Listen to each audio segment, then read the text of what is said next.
Ассаламу алейкум көрушілер, қадырман көрермандар, сіздермен Барпы KG каналы. Бізде дүниенің болымыршынан көріп жатқан мекендештер, чарбакерлер, амансыздар ғой.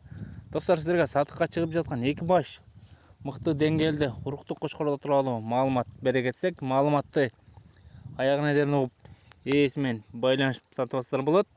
Достар, алғаш эле бір дана лайк кнопкасын баса кетебиз, жана достармен поделиться кылып бөлүшө кетебиз. Бұлардың жаштарын айта кетсек, каштан 4 тишке өтіптір, берки қара аққаш 6 тишке өтіптір. Видеоны толығырақ көріңіздер. Достар, бұл каштанға 400 000 сұрап жататкен, жана бұл қараға 250 000 сұрап жататкен. Иесімен байланышсаңыздар, сіздерге толығырақ маалымат айта кетет. Дареге Жалал-Ата облысы Созақ району Кыржол айылына тұрат. Бұл Шүкір Ауаздың қоросына тұрат. Өзіге байланыша шықсаңыздар, сіздерге толығырақ маалымат айта кетет.